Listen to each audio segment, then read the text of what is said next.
ਧੰਨ ਵਾਹਿਗੁਰੂ ਜੀਓ।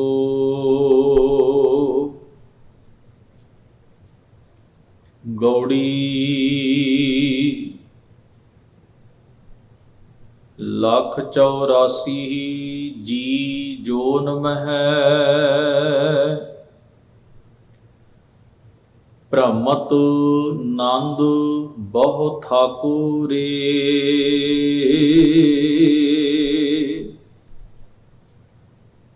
ਭਗਤ ਹੇਤ ਅਵਤਾਰ ਲਿਓ ਹੈ, ਭਾਗ ਬਡੋ ਬਪੁਰਾ ਕੋ ਰੇ।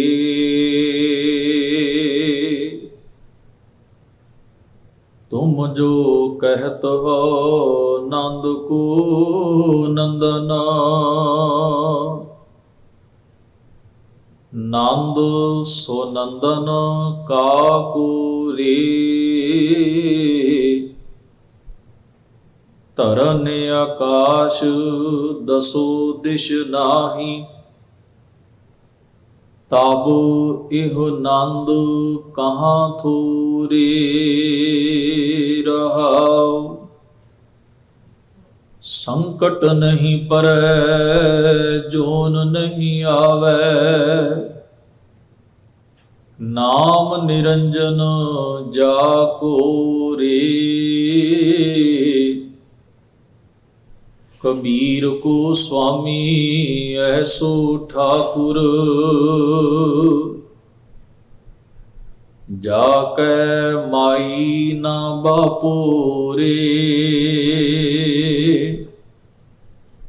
ਸੰਕਟ ਨਹੀਂ ਪਰੈ, ਜੋਨ ਨਹੀਂ ਆਵੈ, ਨਾਮ ਨਿਰੰਜਨ ਜਾ ਕੋ ਰੇ। ਕਬੀਰ ਕੋ ਸੁਆਮੀ ਐਸੋ ਠਾਕੁਰ, ਜਾ ਕੈ ਮਾਈ ਨਾ ਬਾਪੋਰੇ। ਵਾਹਿਗੁਰੂ ਜੀ ਕਾ ਖਾਲਸਾ, ਵਾਹਿਗੁਰੂ ਜੀ ਕੀ ਫਤਿਹ। ਦੀਨ ਦੁਨੀ ਦੇ ਮਾਲਕ ਸਤਿਗੁਰੂ ਧੰਨ ਧੰਨ ਗੁਰੂ ਗ੍ਰੰਥ ਸਾਹਿਬ ਮਹਾਰਾਜ ਜੀ ਦੇ ਪਾਵਨ ਦਰਬਾਰ ਦੀਆਂ ਹਾਜ਼ਰੀਆਂ ਭਰ ਰਹੀ ਗੁਰੂ ਸਵਾਰੀ ਸਾਧ ਸੰਗਤ ਜੀਓ,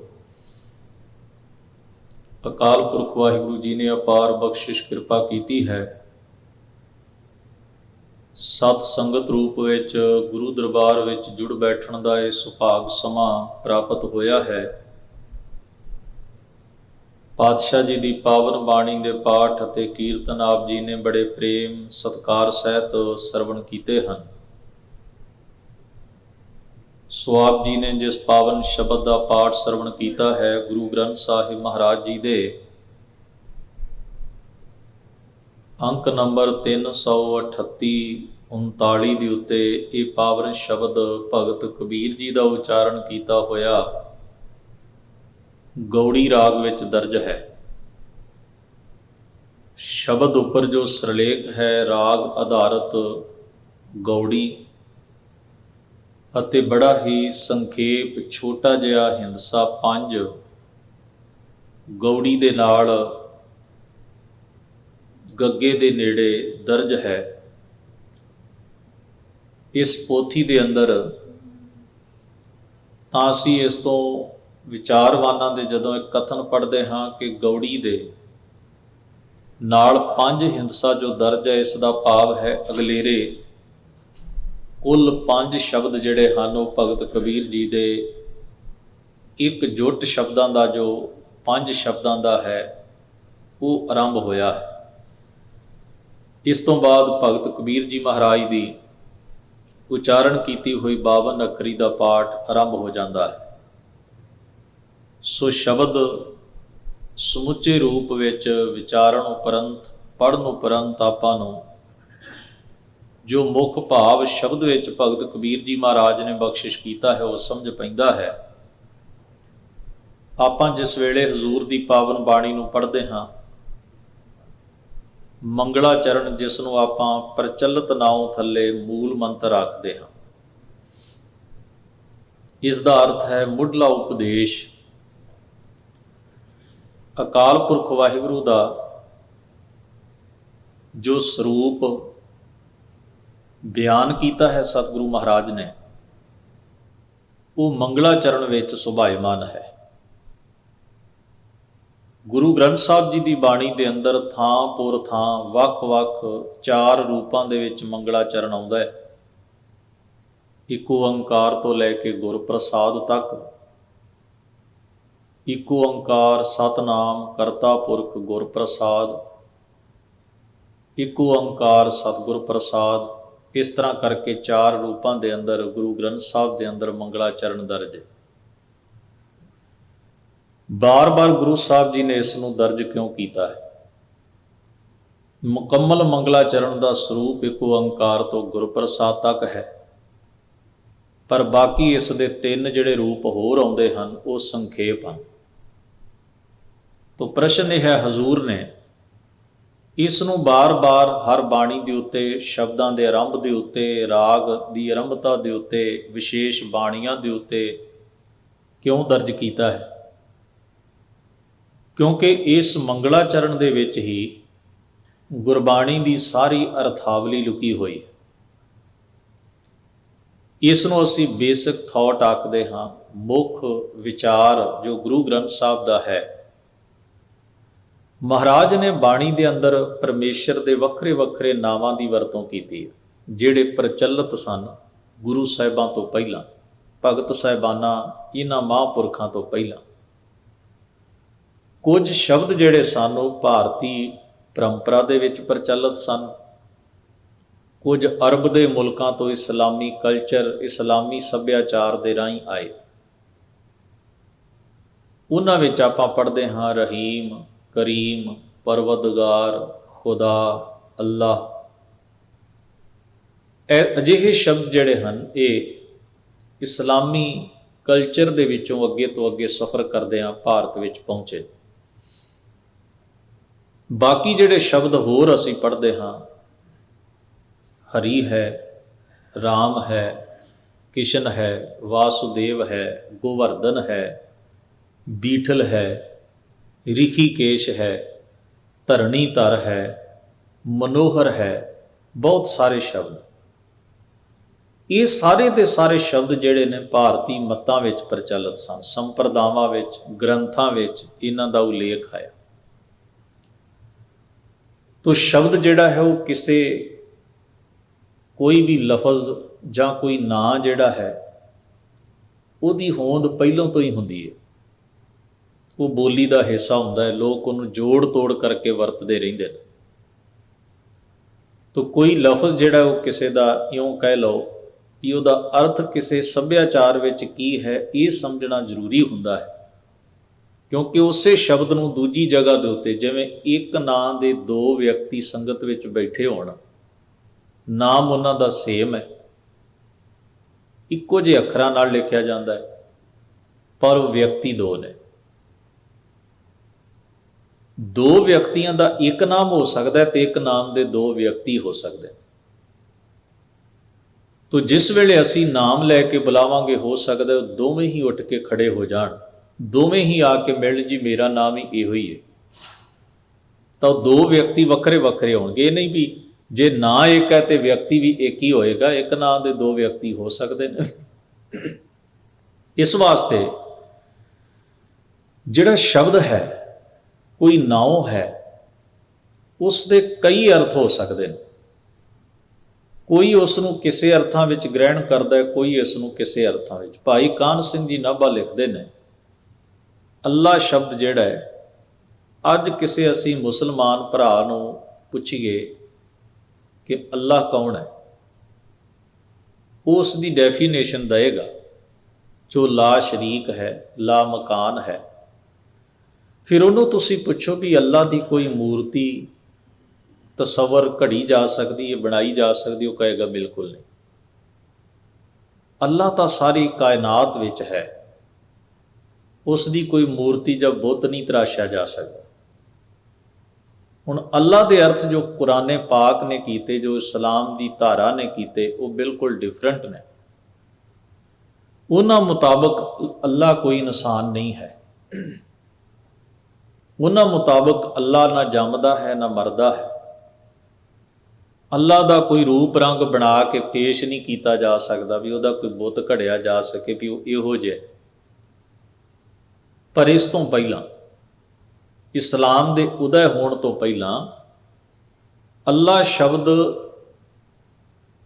ਇੱਕ ਧੜੇ ਦੇ ਪੈਰੋਕਾਰ ਜਿਹੜੇ ਸਨ ਉਹ ਮੂਰਤੀ ਵਾਸਤੇ ਵਰਤਦੇ ਸਨ।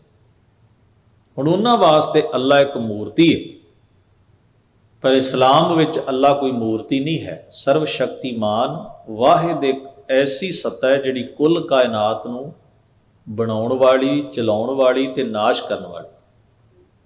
ਉਹ ਵੱਖਰੀ ਗੱਲ, ਉਹਨਾਂ ਨੇ ਅੱਗੇ ਜਾ ਕੇ ਐਕਸਪਲੇਨੇਸ਼ਨ ਹੋਰ ਬੜੀ ਲੰਮੇਰੀ ਦਿੱਤੀ। ਇਸੇ ਤਰ੍ਹਾਂ ਜੇ ਗੁਰੂ ਗ੍ਰੰਥ ਸਾਹਿਬ ਜੀ ਦੀ ਬਾਣੀ ਵਿੱਚ ਕਿਸੇ ਭਗਤ ਸਾਹਿਬਾਨ ਨੇ, ਗੁਰੂ ਸਾਹਿਬਾਨ ਨੇ ਰਾਮ ਸ਼ਬਦ ਵਰਤਿਆ ਹੈ ਜਾਂ ਕ੍ਰਿਸ਼ਨ ਸ਼ਬਦ ਵਰਤਿਆ ਹੈ, ਤਾਂ ਇਸ ਦਾ ਅਰਥ ਇਹ ਨਹੀਂ ਬਣ ਜਾਂਦਾ ਕਿ ਗੁਰੂ ਸਾਹਿਬ ਜਾਂ ਭਗਤ ਸਾਹਿਬਾਨ ਕ੍ਰਿਸ਼ਨ ਜੀ ਦੇ ਜਾਂ ਰਾਮ ਜੀ ਦੇ ਪੂਜਕ ਜਾਂ ਉਪਾਸ਼ਕ ਜਾਂ ਭਗਤ ਸਨ। ਉਹਨਾਂ ਨੇ ਪ੍ਰਚਲਿਤ ਨਾਮ ਵਰਤਿਆ, ਪਰ ਵਰਤਿਆ ਕਿਸ ਲਈ ਹੈ, ਇਹ ਅਰਥ ਸਮਝਣ ਵਾਸਤੇ ਸਾਨੂੰ ਮੰਗਲਾਚਰਨ ਅਤੇ ਹੋਰ ਗੁਰਬਾਣੀ ਦੇ ਪ੍ਰਮਾਣਾਂ ਤੇ ਸ਼ਬਦਾਂ ਵੱਲ ਧਿਆਨ ਦੇਣਾ ਪਏਗਾ। ਗੁਰੂ ਸਾਹਿਬ ਦਾ ਰਾਮ ਕੌਣ ਹੈ? ਹੁਣ ਜਿਵੇਂ ਭਗਤ ਕਬੀਰ ਜੀ ਦੇ ਆਪਾਂ ਸ਼ਲੋਕ ਹੀ ਪੜ੍ਹ ਲਈਏ, ਉਹ ਲਿਖਦੇ ਨੇ, ਰਾਮ ਕਹਿਨ ਮਹਿ ਭੇਦ ਹੈ ਤਾਂ ਮੈਂ ਏਕ ਵਿਚਾਰ, ਸੋਈ ਰਾਮ ਸਭੈ ਕਹੈ ਸੋਈ ਕੌਤਕ ਹਾਰ। ਇੱਕ ਸ਼ਲੋਕ ਵਿੱਚ ਉਹ ਆਖਦੇ ਹਨ, ਕਬੀਰ ਰਾਮੈ ਰਾਮ ਕਹੋ ਕਹਿਬੇ ਮਾਹਿ ਵਿਵੇਕ, ਏਕ ਅਨੇਕਾ ਮਿਲ ਗਿਆ ਏਕ ਸਮਾਨਾ ਏਕ। ਇੱਕ ਉਹ ਹੈ ਜਿਹੜਾ ਇੱਕ ਸਰੀਰ ਤੱਕ ਮਹਿਦੂਦ ਹੈ, ਤੇ ਇੱਕ ਉਹ ਹੈ ਜਿਹੜਾ ਸਭਨਾਂ ਵਿੱਚ ਸਮਾਇਆ ਹੋਇਆ। ਤਾਂ ਉਹਨਾਂ ਨੇ ਬੜੇ ਸਾਫ਼ ਤੇ ਸਪਸ਼ਟ ਅਰਥ ਜਿਹੜੇ ਨੇ ਦੋਨਾਂ ਸ਼ਲੋਕਾਂ ਵਿੱਚ ਕੀਤੇ ਨੇ। ਰਮਤ ਰਾਮ ਸਭ ਰਹਿਓ ਸਮਾਏ। ਬਹੁਤ ਸਾਰੇ ਸ਼ਬਦ ਸਾਨੂੰ ਗੁਰਬਾਣੀ ਵਿੱਚ ਪ੍ਰਮਾਣਿਕ ਤੌਰ ਦੇ ਉੱਤੇ ਮਿਲ ਜਾਂਦੇ ਹਨ। ਖੈਰ, ਗੁਰੂ ਸਾਹਿਬ ਜੀ ਨੇ ਜਦੋਂ ਮੰਗਲਾਚਰਨ ਅੰਕਿਤ ਕੀਤਾ ਤਾਂ ਉਹਦੇ ਵਿੱਚ ਇੱਕ ਸ਼ਬਦ ਉਹਨਾਂ ਨੇ ਰਚਿਆ ਹੈ, ਅਜੂਨੀ, ਤੇ ਇਸ ਤੋਂ ਅਗਲਾ ਹੈ ਸਹਿਭੰਗ। ਅਜੂਨੀ ਦਾ ਅਰਥ ਹੈ ਜੋ ਜੂਨਾਂ ਵਿੱਚ ਨਹੀਂ ਆਉਂਦਾ, ਜੋ ਜੰਮਦਾ ਨਹੀਂ, ਜਿਸ ਨੇ ਕਿਸੇ ਮਾਤਾ ਪਿਤਾ ਦੇ ਸੰਜੋਗ ਤੋਂ ਜਨਮ ਨਹੀਂ ਲਿਆ। ਆਮ ਤੌਰ ਦੇ ਉੱਤੇ ਵਿਆਖਿਆਕਾਰ ਜਿਹੜੇ ਨੇ ਉਹ ਹਰ ਕਿਸਮ ਦੇ ਜੀਵ ਨੂੰ ਜੂਨ ਹੀ ਮੰਨਦੇ। ਮਨੁੱਖ ਵੀ ਇੱਕ ਜੂਨ ਹੈ। ਪਸ਼ੂ ਪੰਛੀ, ਕੀੜੇ ਮਕੌੜੇ, ਰੁੱਖ ਪੱਥਰ ਪਹਾੜ, ਹਰ ਚੀਜ਼ ਮਟੀਰੀਅਲ, ਹਰ ਇੱਕ ਚੀਜ਼ ਜਿਹੜੀ ਹੈ ਉਹ ਜੂਨ ਹੈ, ਕੈਟਾਗਰੀ ਹੈ, ਕਿਸਮ ਹੈ। ਉਹ ਕੁਝ ਚੀਜ਼ਾਂ ਦੇ ਜੋੜ ਤੋਂ ਬਣਦੀ ਹੈ ਤੇ ਕੁਝ ਚੀਜ਼ਾਂ ਦੇ ਜੋੜ ਦੇ ਟੁੱਟ ਜਾਣ ਨਾਲ ਉਹ ਖਤਮ, ਵਿਲੀਨ ਹੋ ਜਾਂਦੀ ਹੈ ਕੁਦਰਤ ਦੇ ਤੱਤਾਂ ਵਿੱਚ। ਜਿਵੇਂ ਮਹਾਰਾਜ ਨੇ ਸਰੀਰ ਲਿਖਿਆ, ਪਾਂਚ ਤਤ ਕੋ ਤਨ ਰਚਿਓ, ਜਾਨੋ ਚਤੁਰ ਸੁਜਾਨ, ਜੇ ਤੇ ਉਪਜਿਓ ਨਾਨਕਾ, ਲੀਨ ਤਾਹੇ ਮੈਂ ਮਾਨ। ਹਰ ਚੀਜ਼ ਤੱਤਾਂ ਦਾ ਜੋੜ ਹੈ। ਜਦੋਂ ਤੱਤਾਂ ਦਾ ਵਿਜੋਗ ਪੈ ਜਾਂਦਾ ਹੈ, ਉਹ ਚੀਜ਼ ਬਿਖਰ ਜਾਂਦੀ ਹੈ, ਦਿਖਾਈ ਦੇਣੋਂ ਹਟ ਜਾਂਦੀ ਹੈ, ਤੱਤਾਂ ਵਿੱਚ ਵਿਲੀਨ ਹੋ ਜਾਂਦੀ ਹੈ। ਯਾਨੀ ਸਾਰਾ ਕੁਝ ਇੱਕ ਮਟੀਰੀਅਲ ਹੈ। ਹੁਣ ਗਰੀਬ ਨਵਾਜ਼ ਨੇ ਬਾਣੀ ਵਿੱਚ ਆਖਿਆ ਵੀ ਵਾਹਿਗੁਰੂ ਤਾਂ ਐਸੇ ਮਟੀਰੀਅਲ ਦਾ ਬਣਿਆ ਹੋਇਆ ਨਹੀਂ, ਨਾ ਉਹਦਾ ਕੋਈ ਰੂਪ ਹੈ, ਨਾ ਰੰਗ ਹੈ, ਨਾ ਆਕਾਰ ਹੈ, ਨਾ ਹੀ ਉਹ ਜੰਮਦਾ ਹੈ, ਨਾ ਹੀ ਉਹ ਮਰਦਾ ਹੈ। ਫਿਰ ਜਪਜੀ ਸਾਹਿਬ ਦੀ ਬਾਣੀ 'ਚ ਮਹਾਰਾਜ ਨੇ ਕਿਹਾ, ਥਾਪਿਆ ਨਾ ਜਾਏ। ਕੀਤਾ ਨਾ, ਉਹਨੂੰ ਥਾਪਣ ਦਾ ਅਰਥ ਹੁੰਦਾ ਕਿ ਉਹਨੂੰ ਆਪਣੇ ਕੋਲੋਂ ਘੜ ਕੇ ਕੋਈ ਰੂਪ ਰੰਗ ਆਕਾਰ ਦੇ ਕੇ ਤੁਸੀਂ ਮਿਥ ਲਓ ਵੀ ਉਹ ਇਹੋ ਜਿਹਾ, ਜਿਵੇਂ ਕੋਈ ਮੂਰਤੀ ਸਥਾਪਨ ਕਰਦਾ। ਕੀਤਾ ਨਾ ਹੋਏ, ਸਾਡਾ ਕੀਤਾ ਹੋਇਆ, ਸਾਡਾ ਬਣਾਇਆ, ਸਾਡਾ ਘੜਿਆ ਉਹ ਘੜਿਆ ਨਹੀਂ ਜਾ ਸਕਦਾ। ਪਿਤਾ ਕਾ ਜਨਮ ਕੇ ਜਾਣੈ ਪੂਤ, ਸਗਲ ਪੁਰੋਈ ਆਪਣੇ ਸੂਤ। ਹਜ਼ੂਰ ਮਹਾਰਾਜ ਕਹਿੰਦੇ ਨੇ ਉਹ ਜੂਨਾਂ ਵਿੱਚ ਨਹੀਂ ਆਉਂਦਾ, ਉਹਨੂੰ ਕੋਈ ਘੜ ਬਣਾ ਪੈਦਾ ਨਹੀਂ ਕਰ ਸਕਦਾ। ਤੇ ਅੱਗੇ ਜਿਹੜਾ ਸ਼ਬਦ ਉਹਨਾਂ ਨੇ ਵਰਤਿਆ ਸਹਿਭੰਗ, ਉਹ ਖੁਦ ਬਖੁਦ ਹੈ।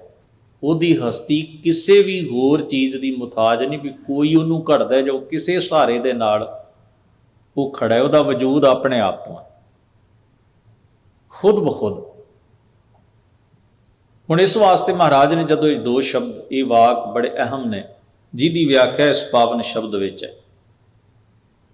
ਹਜ਼ੂਰ ਦਾ ਇੱਕ ਬਚਨ ਆਉਂਦਾ ਬਾਣੀ ਵਿੱਚ, ਹਜ਼ੂਰ ਕਹਿੰਦੇ ਨੇ ਅਮਰ ਅਜੂਨੀ ਜਾਤ ਨਾ ਜਾਲਾ, ਏਕਮ ਏਕੰਕਾਰ ਨਿਰਾਲਾ, ਅਮਰ ਅਜੂਨੀ ਜਾਤ ਨਾ ਜਾਲਾ। ਏਕੰਕਾਰ ਦਾ ਅਰਥ ਹੈ ਵਿਆਪਕ, ਨਿਰਾਲਾ ਦਾ ਮਤਲਬ ਹੈ ਮਾਇਆ ਦੇ ਪ੍ਰਭਾਵ ਤੋਂ ਮੁਕਤ, ਏਕਮ ਦਾ ਮਤਲਬ ਇੱਕ ਬੱਝਵੀਂ ਸੱਤਾ ਹੈ ਜਿਹੜੀ ਸਰਵ ਵਿਆਪਕ ਹੈ ਤੇ ਮਾਇਆ ਦੇ ਪ੍ਰਕਿਰਤੀ ਦੇ ਪ੍ਰਭਾਵ ਤੋਂ ਪਰੇ। ਉਹਦੇ ਉੱਤੇ ਮਾਇਆਵੀ ਕੋਈ ਇਸ ਤਰ੍ਹਾਂ ਦਾ ਜੋ ਪ੍ਰਕਿਰਤੀ ਦੇ ਉੱਤੇ ਅਸੀਂ ਪ੍ਰਭਾਵ ਵੇਖਦੇ ਹਾਂ, ਪੈਦਾ ਹੋਣਾ, ਸਿਚੁਏਸ਼ਨ ਦਾ ਸ਼ਿਕਾਰ ਹੋਣਾ, ਫਿਰ ਇੱਕ ਦੂਜੇ ਦੇ ਸਹਾਰੇ ਨਾਲ ਹਰ ਚੀਜ਼ ਕੁਦਰਤ ਵਿੱਚ ਆਪਾਂ ਵੇਖਦੇ ਚੱਲਦੀ ਹੈ, ਤੇ ਫਿਰ ਉਹ ਹੌਲੀ ਹੌਲੀ ਪੁਰਾਣੀ ਹੋ ਕੇ ਜੀਰਣ ਕਮਜ਼ੋਰ ਹੋ ਕੇ ਟੁੱਟਦੀ ਬਿਖਰਦੀ ਤੇ ਅਖੀਰ ਨੂੰ ਉਹਦਾ ਵਜੂਦ ਰੂਪ ਰੰਗ ਆਕਾਰ ਤੇ ਉਹਦੀ ਹਸਤੀ ਮਿਟ ਜਾਂਦੀ, ਅਲੋਪ ਹੋ ਜਾਂਦੀ। ਇਹ ਜੋ ਕੁਝ ਕੁਦਰਤੀ ਚੀਜ਼ਾਂ ਉੱਤੇ ਵਾਪਰਦਾ ਉਹਦੇ ਉੱਤੇ ਨਹੀਂ ਵਾਪਰ, ਇਸ ਕਰਕੇ ਉਹਨੂੰ ਨਿਰਾਲਾ ਲਿਖਿਆ। ਅਮਰ, ਉਹ ਮਰਦਾ ਨਹੀਂ, ਨਾ ਨਾਸ਼ ਹੋਣ ਵਾਲੀ ਤਾਕਤ ਹੈ। ਅਜੋਨੀ, ਜੂਨਾਂ ਵਿੱਚ ਨਹੀਂ ਆਉਂਦਾ। ਜਾਤ ਨਾ ਜਾਲਾ, ਉਹਨੂੰ ਕਿਸੇ ਹੱਦ ਵਿੱਚ ਕਿਸੇ ਕੈਟਾਗਰੀ 'ਚ ਨਹੀਂ ਬੰਨਿਆ ਜਾ ਸਕਦਾ। ਜਾਲਾ ਦਾ ਅਰਥ ਹੈ ਉਹ ਮਾਇਆ ਦੇ ਜੰਜਾਲ ਤੋਂ, ਮਾਇਆ ਦੀ ਕਾਲਖ ਤੋਂ ਪਰੇ, ਇਸ ਕਰਕੇ ਉਹਨੂੰ ਨਿਰੰਜਨ ਬਾਣੀ ਵਿੱਚ ਲਿਖਿਆ। ਨਿਰਅੰਜਨ, ਅੰਜਨ ਕਾਲਖ ਨੂੰ ਕਹਿੰਦੇ ਨੇ, ਸੁਰਮੇ ਨੂੰ, ਜਿਹੜਾ ਕਾਲਖ ਤੋਂ ਪਰੇ ਹੈ, ਜਿਸ ਉੱਤੇ ਕੋਈ ਲਗ ਲਪੇਟ, ਐਬ, ਦੋਖ, ਕਮੀ, ਮੁਸ਼ਕਲ, ਮੁਸੀਬਤ ਨਾ ਆਵੇ। ਇਸ ਲਈ ਹਜ਼ੂਰ ਮਹਾਰਾਜ ਫਰਮਾਉਂਦੇ ਨੇ, ਇਸ ਪਾਵਨ ਸ਼ਬਦ ਅੰਦਰ ਇੱਕ ਬੜੀ ਪ੍ਰਚਲਿਤ ਧਾਰਨਾ ਦੇ ਉੱਤੇ ਭਗਤ ਕਬੀਰ ਸਾਹਿਬ ਜੀ ਮਹਾਰਾਜ ਨੇ ਆਪਣਾ ਪੱਖ ਰੱਖਿਆ। ਕੋਈ ਵਿਅਕਤੀ ਇਸ ਸੰਸਾਰ ਵਿੱਚ ਆਇਆ ਹੈ, ਉਸਨੇ ਬਹੁਤ ਮਹਾਨ ਕਰਮ ਕੀਤਾ, ਉਸ ਦੇ ਚੰਗੇ ਜੀਵਨ ਤੋਂ ਲੋਕ ਪ੍ਰਭਾਵਿਤ ਹੋਏ, ਉਸ ਤੋਂ ਲੋਕ ਮੁਤਾਸਰ ਹੋਏ, ਉਸ ਨੂੰ ਲੋਕਾਂ ਨੇ ਆਪਣਾ ਰਹਿਨੁਮਾ, ਰਹਿਬਰ ਔਰ ਆਗੂ ਮੰਨਿਆ। ਉਹਦੇ ਪ੍ਰਤੀ ਸ਼ਰਧਾ, ਪ੍ਰੇਮ ਦਾ ਇਜ਼ਹਾਰ ਕਰਦਿਆਂ ਹੋਇਆਂ ਸੰਸਾਰ ਦੇ ਲੋਕਾਂ ਨੇ ਉਹਨਾਂ ਦੀ ਵਡਿਆਈ ਕੀਤੀ। ਇੱਕ ਵੱਖਰਾ ਪਹਿਲੂ ਹੈ। ਪਰ ਕਿਸੇ ਮਨੁੱਖ ਨੂੰ ਇਹ ਕਹਿਣਾ ਵੀ ਇਹ ਧਰਤੀ ਦੇ ਉੱਤੇ ਭਗਵਾਨ ਹੈ, ਇਹ ਜਾਨੀ ਕਿ ਰੱਬ ਆਪ ਜਨਮ ਲੈ ਕੇ ਧਰਤੀ ਉੱਤੇ ਆ ਗਿਆ ਹੈ, ਇਸ ਮਨੌਤ ਦਾ ਭਗਤ ਕਬੀਰ ਜੀ ਮਹਾਰਾਜ ਨੇ ਖੰਡਨ ਕੀਤਾ। ਉਹ ਕਹਿੰਦੇ ਕੋਈ ਆਪਣੀ ਕਰਨੀ ਕਰਕੇ ਨਾ ਉੱਚਾ ਹੋਵੇ ਵੀ ਉਹਨੂੰ ਆਪਾਂ ਕਹੀਏ ਤੂੰ ਰੱਬ ਵਰਗਾ ਹੈ। ਇਹ ਤਾਂ ਇੱਕ ਤਸ਼ਬੀਹ ਹੁੰਦੀ ਹੈ ਨਾ, ਵੀ ਤੁਸੀਂ ਜਦੋਂ ਕਿਸੇ ਦੀ ਸਹੀ ਤੁਲਨਾ ਕਰਨੀ ਹੋਵੇ, ਕਿਸੇ ਨੂੰ ਜਦੋਂ ਵਡਿਆਉਣਾ ਹੋਵੇ ਤਾਂ ਤੁਸੀਂ ਸਭ ਤੋਂ ਚੰਗੀ ਚੀਜ਼ ਨਾਲ ਉਹਦੀ ਤੁਲਨਾ ਨੂੰ ਕੰਪੇਅਰ ਕਰਦੇ। ਜਦੋਂ ਕਿਸੇ ਨੂੰ ਛਟਿਆਉਣਾ ਹੋਵੇ ਤਾਂ ਤੁਸੀਂ ਨਖਿੱਧ ਚੀਜ਼ ਨਾਲ ਉਹਦੀ ਤੁਲਨਾ ਕਰਦੇ। ਇੱਕ ਪਹਿਲੂ ਹੈ ਗੱਲ ਕਰਨ ਦਾ। ਹੁਣ ਜੇ ਕਿਸੇ ਚੀਜ਼ ਨੂੰ ਵੱਡਾ ਕਹਿਣਾ ਹੈ, ਉਹਦੀ ਵਡਿਆਈ ਕਰਨੀ ਹੈ, ਤੇ ਸਭ ਤੋਂ ਉੱਚੀ ਚੀਜ਼ ਨਾਲ ਆਪਾਂ ਉਹਦੀ ਤੁਲਨਾ ਕਰਾਂਗੇ, ਤੂੰ ਉਹੋ ਜਿਹਾ ਹੈ। ਇਹਦਾ ਮਤਲਬ ਤੁਹਾਨੂੰ ਉਹ ਚੀਜ਼ ਚੰਗੀ ਲੱਗਦੀ ਹੈ ਤਾਂ ਤੁਸੀਂ ਕਹਿੰਦੇ ਹੋ ਤੂੰ ਉਹੋ ਜਿਹਾ। ਕਿਸੇ ਨੂੰ ਜਦੋਂ ਅਸੀਂ ਰੱਬ ਰੂਪ ਕਹਿੰਦੇ ਆ ਤਾਂ ਮੁਤਾਸਰ ਹੁੰਦੇ ਹਾਂ ਜਦੋਂ ਅਸੀਂ ਉਹਦੇ ਗੁਣਾਂ ਤੋਂ, ਉਹਦੀ ਕਰਨੀ ਤੋਂ, ਉਹਦੇ ਅਮਲ ਤੋਂ, ਉਹਦੇ ਜੀਵਨ ਤੋਂ, ਤਾਂ ਅਸੀਂ ਕਹਿੰਦੇ ਵੀ ਇਹ ਰੱਬ ਰੂਪ ਹੈ, ਰੱਬ ਵਰਗਾ ਹੈ। ਇਹ ਤਾਂ ਹੋ ਗਿਆ ਕੰਪੈਰੀਜ਼ਨ ਕਰਨਾ, ਕੰਪੇਅਰ ਕਰਕੇ ਉਹਦੇ ਕਰਮ ਨੂੰ ਵਡਿਆਉਣਾ, ਉਹਦੀ ਪਰਸਨੈਲਿਟੀ ਨੂੰ ਵਡਿਆਉਣਾ। ਪਰ ਇੱਕ ਡਾਇਰੈਕਟਲੀ ਇਹ ਕਹਿਣਾ ਵੀ ਰੱਬ ਆਪ ਜਨਮ ਲੈ ਕੇ ਧਰਤੀ ਦੇ ਉੱਤੇ ਆ ਜਾਂਦਾ ਹੈ। ਜਦੋਂ ਵੀ ਸੰਸਾਰ ਵਿੱਚ ਮੁਸੀਬਤ ਕ੍ਰੀਏਟ ਹੁੰਦੀ ਹੈ, ਮੁਸ਼ਕਲ ਪੈਂਦੀ ਹੈ, ਕਿਤੇ ਵੀ ਕੋਈ ਦੁੱਖ ਦਾ ਸਮਾਂ, ਰੱਬ ਆਪ ਧਰਤੀ ਉੱਤੇ ਉਤਰ ਆਉਂਦਾ ਹੈ। ਇਹਦਾ ਮਤਲਬ ਵਾਹਿਗੁਰੂ ਦਾ ਹੁਕਮ ਇੰਨਾ ਕਾਰਗਰ ਨਾ ਹੋਇਆ ਵੀ ਜੋ ਕੁਝ ਉਸਨੇ ਕਰਨਾ ਉਹ ਹੁਕਮ ਦੇ ਰਾਹੀਂ ਕਰਨ ਦੀ ਬਜਾਏ ਉਹ ਆਪ ਸਿੱਧਾ ਹੀ ਆ ਜਾਂਦਾ ਹੈ, ਤੇ ਉਹਨਾਂ ਕੁ ਕੰਮ ਜਿੰਨਾ ਕੋ ਲਿਮਟ ਵਾਲਾ ਕਰਕੇ ਫਿਰ ਚਲਿਆ ਜਾਂਦਾ। ਨਾ ਦੁਨੀਆ 'ਚੋਂ ਕਦੇ ਮੁਸੀਬਤ ਮੁੱਕੀ ਹੈ, ਨਾ ਦੁੱਖ ਮੁੱਕਿਆ, ਨਾ ਜ਼ੁਲਮ ਮੁੱਕਿਆ, ਨਾ ਪਾਪ ਤੇ ਅਤਿਆਚਾਰ ਮੁੱਕਿਆ, ਤੇ ਨਾ ਹੀ ਹੋਰ ਮੁਸੀਬਤਾਂ ਖਤਮ ਹੋਈਆਂ। ਇਹ ਸਦਾ ਹੀ ਸੰਸਾਰ ਦਾ ਹਿੱਸਾ ਰਹੀਆਂ। ਇਸ ਵਾਸਤੇ ਧਰਤੀ ਦੇ ਇੱਕ ਖਿੱਤੇ ਉੱਤੇ ਆਪਾਂ ਕਹੀਏ ਵੀ ਇੰਨੇ ਕੁ ਏਰੀਏ ਦੇ ਵਿੱਚ ਭਗਵਾਨ ਬਾਰ-ਬਾਰ ਜਨਮ ਲੈ ਕੇ ਆ ਜਾਂਦਾ ਹੈ, ਤੇ ਬਾਕੀ ਖਿੱਤੇ ਛੱਡ ਦਿੰਦੇ। ਕਿ ਧਰਤੀ ਦੇ ਉਹਨਾਂ ਹਿੱਸਿਆਂ ਤੇ ਲੋਕ ਦੁਖੀ ਨਹੀਂ ਹਨ, ਉੱਥੇ ਪਾਪ, ਜ਼ੁਲਮ ਜਾਂ ਅਤਿਆਚਾਰ ਨਹੀਂ ਹੁੰਦਾ। ਕੇਵਲ ਉਨੇ ਕਿਲੋਮੀਟਰ ਦੇ ਏਰੀਏ ਵਿੱਚ ਹੀ ਕਿਉਂ ਬਾਰ-ਬਾਰ ਜਨਮ ਲੈਂਦਾ ਕਿ ਸਾਰਾ ਪਾਪ, ਜ਼ੁਲਮ ਔਰ ਅਤਿਆਚਾਰ, ਦੁੱਖ, ਤਕਲੀਫਾਂ ਤੇ ਮੁਸੀਬਤਾਂ ਕੇਵਲ ਉਨੇ ਕੁ ਏਰੀਏ ਵਿੱਚ ਹੀ ਹੁੰਦੀਆਂ ਨੇ। ਨਹੀਂ, ਉਹ ਤਾਂ ਸਰਵ ਵਿਆਪੀ ਹੈ ਤੇ ਸਭਨਾਂ ਦਾ ਹੈ। ਉਸ ਨੂੰ ਗੁਰਬਾਣੀ ਨੇ ਜੋਤ ਰੂਪ ਆਖਿਆ, ਉਸ ਨੂੰ ਹੁਕਮ ਰੂਪ ਵਿੱਚ ਵਿਆਪਕ ਦੱਸਿਆ ਵੀ ਉਹ ਹਰ ਜਗ੍ਹਾ ਤੇ ਮੌਜੂਦ ਹੈ। ਉਹ ਐਸੇ ਸਬੱਬ ਰਚ ਦਿੰਦਾ ਹੈ ਆਪਣੇ ਹੁਕਮ ਦੇ ਰਾਹੀਂ। ਜੇ ਕਿਤੇ ਕੋਈ ਕਿਸੇ ਤਰ੍ਹਾਂ ਦੀ ਮੁਸੀਬਤ ਉਪਜਦੀ ਵੀ, ਕੋਈ ਦੁੱਖ ਪੈਦਾ ਵੀ ਹੁੰਦਾ ਹੈ, ਤਾਂ ਵਾਹਿਗੁਰੂ ਐਸੇ ਕਾਰਨ ਰਚ ਦਿੰਦਾ ਵੀ ਉਹਨਾਂ ਦਾ ਹੱਲ ਵੀ ਉੱਥੇ ਹੀ ਪਿਆ ਹੁੰਦਾ। ਹਰ ਚੀਜ਼ ਨੂੰ ਉਸਨੇ ਮੈਨੇਜ ਕੀਤਾ ਹੋਇਆ। ਪਰ ਇੱਕ ਤਬਕੇ ਦਾ ਜਿਸ ਵੇਲੇ ਜਿਹੜੇ ਧਰਮ ਪੁਜਾਰੀ ਹੁੰਦੇ ਨੇ, ਜਦੋਂ ਉਹ ਗੱਲ ਨੂੰ ਇੰਨਾ ਓਵਰਫਲੋ ਵਿੱਚ ਕਹਿ ਦਿੰਦੇ ਨੇ ਵੀ ਰੱਬ ਆਪ ਆ ਗਿਆ, ਰੱਬ ਜਨਮ ਲੈ ਲੈਂਦਾ ਹੈ, ਉਹ ਆਪਣੀ ਵਿਆਖਿਆ ਕਰਦੇ ਇਹ ਗੱਲ ਭੁੱਲ ਜਾਂਦੇ ਨੇ ਵੀ ਜੋ ਉਹਨਾਂ ਗ੍ਰੰਥਾਂ ਵਿੱਚ ਪਹਿਲੋਂ ਲਿਖਿਆ ਹੈ ਜਾਂ ਪਹਿਲੋਂ ਬਿਆਨ ਕੀਤਾ ਹੈ, ਆਪਣੀ ਕਈ ਗੱਲ ਤੋਂ ਹੀ ਉਲਟ ਜਾ ਰਿਹਾ। ਜਦੋਂ ਉਹ ਕਹਿੰਦੇ ਨੇ ਵੀ ਬ੍ਰਹਮ ਜਿਹੜਾ ਹੈ ਉਹ ਸਤ ਚੇਤਾਨੰਦ ਹੈ, ਸਦੀਵ ਕਾਲ ਸੱਚ ਹੈ, ਉਹ ਮਰਦਾ ਨਹੀਂ, ਮਿਟਦਾ ਨਹੀਂ, ਤੇ ਜਦੋਂ ਤੁਸੀਂ ਇਹ ਮੰਨ ਲਿਆ ਵੀ ਉਹ ਜਨਮ ਲੈ ਕੇ ਆ ਗਿਆ ਖੁਦ ਹੀ ਧਰਤੀ ਦੇ ਉੱਤੇ, ਫਿਰ ਉਹ ਮਰਨ ਦਾ ਅਸੂਲ ਵੀ ਉਹਦੇ ਤੇ ਲਾਗੂ ਹੋਏਗਾ, ਤੁਸੀਂ ਉਹਨੂੰ ਬਚਾ ਨਹੀਂ ਪਾਓਗੇ। ਫਿਰ ਉਹਨੂੰ ਉਹ ਸਾਰੇ ਪ੍ਰੋਸੈਸ ਚੋਂ ਨਿਕਲਣਾ ਪਏਗਾ ਜਿਹੜਾ ਇੱਕ ਵਿਅਕਤੀ ਜਨਮ ਲੈ ਕੇ ਜਿਸ ਪ੍ਰੋਸੈਸ ਚੋਂ ਗੁਜ਼ਰਦਾ। ਭੁੱਖ ਤੇ ਗਰਮੀ, ਸਰਦੀ, ਧੁੱਪ ਛਾਂ, ਉਸਤਤ ਨਿੰਦਾ, ਮੁਸੀਬਤ, ਗਮ, ਖੁਸ਼ੀ, ਫਿਰ ਉਹ ਜੰਮਿਆ, ਫਿਰ ਉਹ ਮਰੇਗਾ। ਉਹ ਸਾਰਾ ਕੁਝ ਉਵੇਂ ਹੀ ਸਹਾਰਨਾ ਪਏਗਾ ਜਿਵੇਂ ਬਾਕੀ ਲੋਕ ਸਹਾਰਦੇ। ਤਾਂ ਭਗਤ ਕਬੀਰ ਜੀ ਨੇ ਆਖਿਆ ਵੀ ਭਾਈ, ਕਿਸੇ ਨੂੰ ਵਡਿਆਓ, ਕਿਸੇ ਦੇ ਤੁਸੀਂ ਸ਼ਰਧਾਵਾਨ ਹੋ, ਕਿਸੇ ਨੂੰ ਪ੍ਰੇਮ ਕਰਦੇ ਹੋ, ਉਹਨਾਂ ਦੀ ਪਰਸਨੈਲਿਟੀ ਦੇ ਗੁਣਾਂ ਨੂੰ ਧਾਰਨ ਕਰੋ, ਉਹਨਾਂ ਦੇ ਦੱਸੇ ਚੰਗੇ ਸੁਚਾਰੂ ਮਾਰਗ ਉੱਤੇ ਚੱਲੋ, ਪਰ ਪਰਮੇਸ਼ਰ ਦੇ ਪ੍ਰਤੀ ਐਸੇ ਸ਼ਬਦ ਨਾ ਵਰਤੋ ਵੀ ਉਹ ਜਨਮ ਲੈ ਕੇ ਜੂਨਾਂ ਵਿੱਚ ਆਉਂਦਾ ਹੈ। ਇਹ ਗੱਲ ਬੜੀ ਘਾਤਕ ਸਿੱਧ ਹੋਈ। ਤਾਂ ਉਹਨਾਂ ਨੇ ਇਸ ਪਹਿਲੂ ਦੇ ਉੱਤੇ ਆਪਣਾ ਵਿਚਾਰ ਅੰਕਿਤ ਕੀਤਾ। ਉਹ ਕਹਿੰਦੇ ਨੇ, ਤੁਮ ਜੋ ਕਹਿਤ ਹੋ ਨੰਦ ਕੋ ਨੰਦਨ। ਉਹਨਾਂ ਉਦਾਹਰਣ ਇਹਦੇ ਵਿੱਚ ਕ੍ਰਿਸ਼ਨ ਜੀ ਮਹਾਰਾਜ ਦੀ ਦਿੱਤੀ ਹੈ, ਪਰ ਪਹਿਲੂ ਉਹਨਾਂ ਨੇ ਰੱਬ ਦੇ ਅਜੂਨੀ ਹੋਣ ਦਾ ਬਿਆਨ ਹੈ। ਉਦਾਹਰਣ ਉਹਨਾਂ ਨੂੰ ਦੇਣੀ ਪੈਣੀ ਸੀ, ਕਿਉਂਕਿ ਸਮਝਾਉਣਾ ਜਿਨ੍ਹਾਂ ਲੋਕਾਂ ਨੂੰ ਹੈ, ਉਹਨਾਂ ਨੂੰ ਉਦਾਹਰਣ ਉਹਨਾਂ ਦੀ ਜਿਹੜੀ ਉਹ ਸਮਝਦੇ ਨੇ ਉਹੀ ਦਿੱਤੀ ਜਾਏਗੀ। ਮਥੁਰਾ ਦੇ ਵਿੱਚ ਕ੍ਰਿਸ਼ਨ ਜੀ ਦਾ ਜਨਮ ਹੋਇਆ ਮਾਤਾ ਦੇਵਕੀ ਦੀ ਕੁੱਖੋਂ ਵਾਸੂਦੇਵ ਜੀ ਦੇ ਘਰ। ਉਹਨਾਂ ਦਾ ਮਾਮਾ ਉਹਨਾਂ ਨੂੰ ਕਤਲ ਕਰਨਾ ਚਾਹੁੰਦਾ ਸੀ, ਕਿਉਂਕਿ ਉਸ ਦੇ ਜ਼ਿਹਨ ਵਿੱਚ ਸੀ, ਜਾਂ ਇਉਂ ਕਹਿ ਲਓ ਵੀ ਉਹਨੂੰ ਇਸ ਗੱਲ ਦਾ ਕਿਸੇ ਨੇ ਦੱਸਿਆ ਵੀ ਵਾਸੂਦੇਵ ਦੇ ਘਰ ਪੈਦਾ ਹੋਣ ਵਾਲੀ ਔਲਾਦ ਹੀ ਤੇਰਾ ਘਾਤ ਕਰੇਗੀ। ਉਹ ਜਿਹੜਾ ਬੱਚਾ ਵੀ ਵਾਸੂਦੇਵ ਦੇ ਘਰ ਵਿੱਚ ਜੰਮਦਾ, ਆਪਣੀ ਭੈਣ ਦੇ ਘਰ ਵਿੱਚ ਜੰਮਦਾ, ਉਸੇ ਨੂੰ ਜਮਾਂਦਰੂ ਹੀ ਮਾਰ ਦੇਣਾ। ਜਦੋਂ ਕ੍ਰਿਸ਼ਨ ਜੀ ਦਾ ਜਨਮ ਹੋਇਆ, ਵਾਸੂਦੇਵ ਜੀ ਨੇ ਉਹਨਾਂ ਨੂੰ ਬਚਾਉਣ ਵਾਸਤੇ ਕਿ ਕੰਸ ਇਹਨਾਂ ਨੂੰ ਵੀ ਜਿਉਂਦਾ ਨਹੀਂ ਛੱਡੇਗਾ, ਉਹਨਾਂ ਨੂੰ ਖਾਰੀ ਦੇ ਵਿੱਚ ਪਾਇਆ ਤੇ ਦੂਰ ਲੈ ਗਿਆ, ਤੇ ਗੋਕਲ ਜਾ ਕੇ ਨੰਦ ਜੀ ਦੇ ਘਰ ਵਿੱਚ ਉਸ ਬੱਚੇ ਨੂੰ ਉਹਨਾਂ ਨੂੰ ਸੌਂਪ ਦਿੱਤਾ ਵੀ ਇਹਦੀ ਪਰਵਰਿਸ਼ ਤੁਸੀਂ ਕਰਨੀ ਹੈ, ਤੁਹਾਡੇ ਕੋਲ ਰਹੇਗਾ ਤੇ ਬਚਿਆ ਰਹੇਗਾ। ਯਸ਼ੋਦਾ ਮਾਂ ਨੇ ਤੇ ਨੰਦ ਜੀ ਨੇ ਗੋਕਲ ਦੇ ਵਿੱਚ ਉਹਨਾਂ ਦੀ ਪਰਵਰਿਸ਼ ਕੀਤੀ। ਇਸ ਕਰਕੇ ਪਰਵਰਿਸ਼ ਕਰਨ ਵਾਲੇ ਜਿਹੜੇ ਮਾਂ-ਬਾਪ ਨੇ, ਉਹਨਾਂ ਦਾ ਨਾਮ ਜ਼ਿਆਦਾ ਲੋਕਾਂ ਸਾਹਮਣੇ ਆਇਆ, ਕਿਉਂਕਿ ਬੱਚਾ ਉੱਥੇ ਹੀ ਪਲਿਆ, ਉੱਥੇ ਹੀ ਜਵਾਨ ਹੋਇਆ, ਤੇ ਹਿੱਤ ਵੀ ਉੱਥੇ ਹੀ ਸੀ। ਬੜੀ ਵੱਡੀ ਕੁਰਬਾਨੀ ਸੀ। ਕੰਸ ਦੀਆਂ ਮੁਸੀਬਤਾਂ ਤੋਂ ਬਚਾਉਣ ਵਾਸਤੇ ਇੱਕ ਬਾਲਕ ਨੂੰ, ਇਸ ਕਰਕੇ ਉਹਦਾ ਨਾਮ ਨੰਦ ਹੈ, ਜਿਸ ਬਾਪ ਨੇ ਪਾਲਿਆ। ਹੁਣ ਉਸ ਨੂੰ ਭਗਤ ਕਬੀਰ ਜੀ ਮਹਾਰਾਜ ਉਦਾਹਰਣ ਦਿੰਦੇ ਨੇ, ਕਹਿੰਦੇ ਨੇ, ਤੁਮ ਜੋ ਕਹਿ ਤੋ, ਹੇ ਭਾਈ ਤੁਸੀਂ ਕਹਿੰਦੇ ਹੋ ਨੰਦ ਕੋ ਨੰਦਨ, ਵੀ ਨੰਦ ਜੀ ਦੇ, ਨੰਦਨ ਸ਼ਬਦ ਪੁੱਤਰ ਵਾਸਤੇ ਵਰਤਿਆ ਜਾਂਦਾ ਹੈ। ਨੰਦ ਉਸ ਵਿਅਕਤੀ ਦਾ ਨਾਮ ਹੈ ਜਿਸ ਨੇ ਪਿਤਾ ਬਣ ਕੇ ਕ੍ਰਿਸ਼ਨ ਜੀ ਨੂੰ ਪਾਲਿਆ।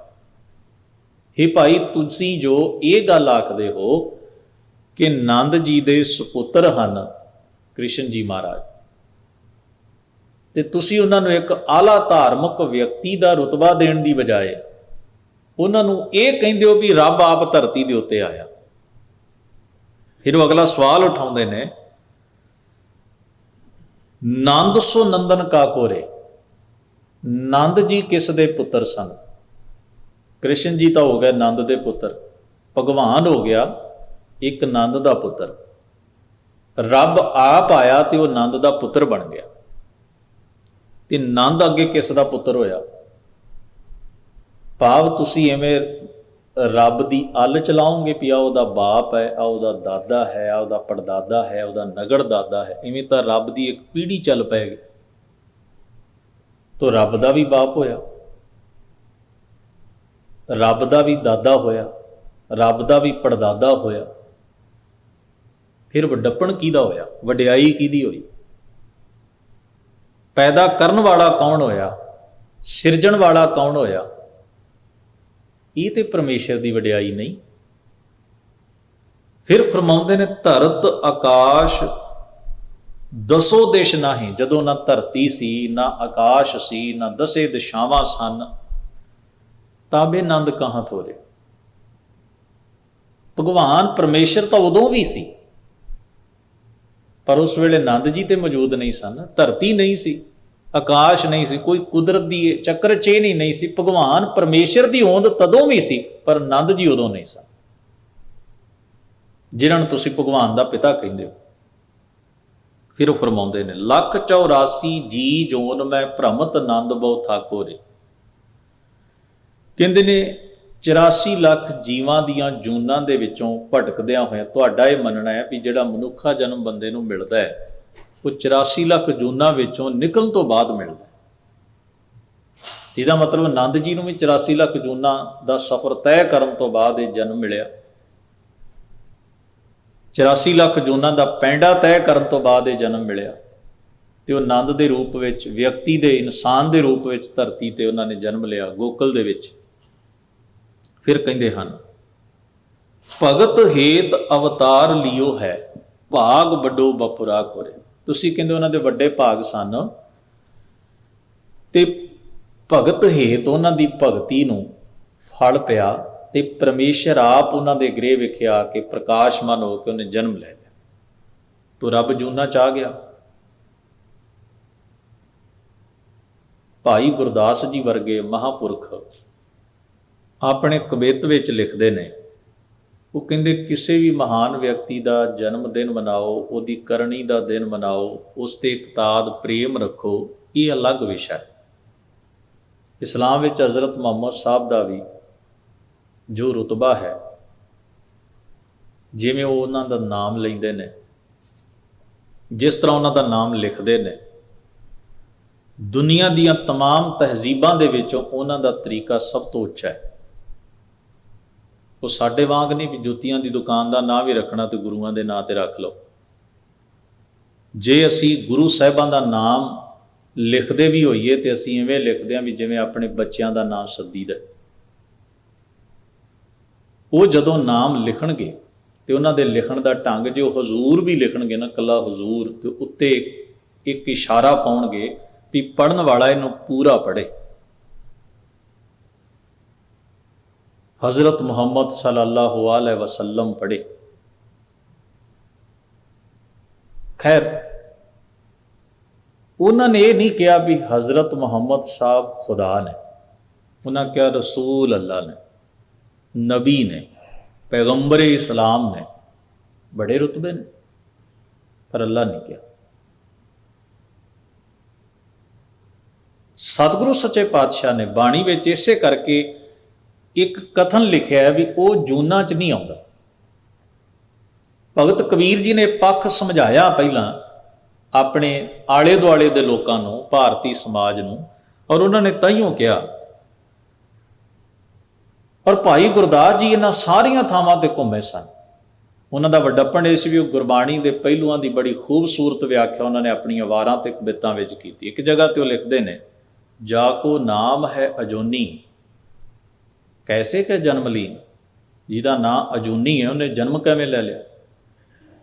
कहा जान व्रत जन्माष्टमी को कीनो है, तुसीं उहदा दिन भी मिथ लिया भी रब इस तरीक नूं जन्म लैंदा।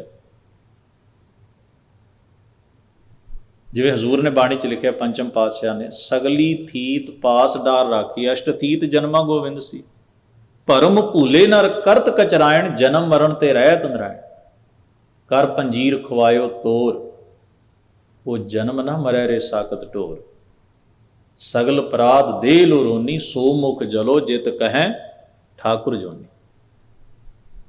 ਤੋ ਭਾਈ ਗੁਰਦਾਸ ਜੀ ਲਿਖਦੇ ਨੇ, ਜਾ ਕੋ ਨਾਮ ਹੈ ਅਜੋਨੀ, ਕੈਸੇ ਕੈ ਜਨਮ ਲੀਨ, ਕਹਾ ਜਾਨ ਬ੍ਰਤ ਜਨਮਾਸ਼ਟਮੀ ਕੋ ਕੀਨੋ ਹੈ। ਜਾ ਕੋ ਜਗ ਜੀਵਨ ਅਕਾਲ ਅਜੋਨੀ ਨਾਮ, ਕੈਸੇ ਕੈ ਬਦਕ ਮਾਰਿਓ ਆਪ ਜਸ ਲੀਨੋ। ਜਿਹੜਾ ਜਗਤ ਨੂੰ ਜੀਵਨ ਦੇਣ ਵਾਲਾ ਹੈ, ਅਕਾਲ ਹੈ, ਜਿਹਦੇ ਉੱਤੇ ਕਾਲ ਦਾ ਪ੍ਰਭਾਵ ਨੇ, ਉਹਨੂੰ ਬਦਕ ਨੇ, ਸ਼ਿਕਾਰੀ ਨੇ ਤੀਰ ਨਾਲ ਕਿਵੇਂ ਮਾਰ ਦਿੱਤਾ। ਨਿਰਮਲ ਨਿਰਦੋਖ ਮੋਖ ਪਦ ਜਾ ਕੇ ਨਾਮ, ਗੋਪੀਨਾਥ ਕੈਸੇ ਹੋਏ ਬਿਰਹ ਦੁਖ ਦੀਨੋ ਹੈ। ਪਾਹਨ ਕੇ ਪ੍ਰਤਮਾ ਕੇ ਅੰਧ ਕੰਧ ਹੈ, ਪੁਜਾਰੀ ਅੰਤਰ ਗਿਆਨ ਮਤ ਗਿਆਨ ਗੁਰਹੀਨ। ਤਾਂ ਭਗਤ ਕਬੀਰ ਜੀ ਆਪਣਾ ਸੰਵਾਦ ਸਮਾਪਤ ਕਰਦੇ ਨੇ, ਕਹਿੰਦੇ ਨੇ, ਸੰਕਟ ਨਹੀਂ ਪਰੈ, ਪਰਮੇਸ਼ਰ ਦੀ ਹਸਤੀ ਕਿਸੇ ਮੁਸੀਬਤ 'ਚ ਨਹੀਂ ਫਸਦੀ। ਜਿਹਨੇ ਜਨਮ ਲਿਆ ਮਨੁੱਖਾਂ ਜੀਵਨ ਵਿੱਚ, ਉਹ ਮੁਸੀਬਤ 'ਚ ਫਸਦਾ। ਵੱਡੇ ਵੱਡੇ ਅਵਤਾਰ, ਪੈਗੰਬਰ, ਔਲੀਏ, ਨਬੀ, ਧਾਰਮਿਕ ਪੁਰਖ ਮੁਸੀਬਤਾਂ ਵਿੱਚੋਂ ਲੰਘੇ। ਵਾਹਿਗੁਰੂ ਨੂੰ ਕੋਈ ਸੰਕਟ ਮੁਸੀਬਤ ਨਹੀਂ, ਜੂਨ ਨਹੀਂ ਆਵੇ, ਕਿਉਂਕਿ ਉਹ ਜੂਨਾਂ 'ਚ ਨਹੀਂ ਆਉਂਦਾ। ਨਾਮ ਨਿਰੰਜਨ ਜਾਕੁਰ, ਉਸ ਦੀ ਹਸਤੀ ਨਿਰੰਜਨ, ਕਾਲਖ ਮਾਇਆ ਦੇ ਪ੍ਰਭਾਵ ਤੋਂ, ਸੰਸਾਰ ਦੀਆਂ ਵਿਪਦਾਵਾਂ ਤੋਂ, ਐਬਾਂ ਤੋਂ ਮੁਕਤ ਹੈ। ਕਬੀਰ ਕੋ ਸੁਆਮੀ ਐਸੋ ਠਾਕੁਰ, ਕਬੀਰ ਜੀ ਦਾ ਮਾਲਕ ਅਜਿਹਾ ਹੈ, ਪਰਮੇਸ਼ਰ ਅਜਿਹਾ ਹੈ, ਜਾ ਕੇ ਮਾਈ ਨਾ ਬਾਪੋਰੇ, ਜਿਸ ਦੀ ਨਾ ਮਾਂ ਹੈ, ਜਿਸ ਦਾ ਨਾ ਬਾਪ ਹੈ। ਭਾਵ ਉਹ ਮਨੁੱਖਾ ਜਨਮ ਵਿੱਚ ਜਨਮ ਨਹੀਂ ਲੈਂਦਾ, ਜੂਨ ਵਿੱਚ ਜਨਮ ਨਹੀਂ ਲੈਂਦਾ। ਹਾਂ, ਸਭ ਮਨੁੱਖਾਂ ਵਿੱਚ ਉਹ ਆਪ ਹੀ ਵਸਦਾ। ਜਿਸ ਉੱਤੇ ਉਹ ਕਿਰਪਾ ਕਟਾਖ ਕਰਦਾ ਹੈ, ਰਹਿਮਤ ਕਰਦਾ ਹੈ, ਉਸ ਕੋਲੋਂ ਉਹ ਆਪਣੀ ਸੇਵਾ ਲੈ ਲੈਂਦਾ। ਉਹ ਆਪਣੇ ਹੁਕਮ ਦੇ ਨਾਲ ਨੀਚੋਂ ਊਚ ਕਰੇ ਮੇਰਾ ਗੋਬਿੰਦ, ਕਾਹੂ ਤੇ ਨਾ ਡਰੇ। ਹਜ਼ੂਰ ਕਿਰਪਾ ਕਰਨ, ਸ਼ਬਦ ਦਾ ਉਪਦੇਸ਼ ਸਾਡੇ ਮਨ ਹਿਰਦਿਆਂ 'ਚ ਵਸੇ, ਭੁੱਲ ਚੁੱਕ ਦੀ ਖਿਮਾ। ਫਤਿਹ ਸਾਂਝੀ ਕਰੋ। ਵਾਹਿਗੁਰੂ ਜੀ ਕਾ ਖਾਲਸਾ, ਵਾਹਿਗੁਰੂ ਜੀ ਕੀ ਫਤਿਹ।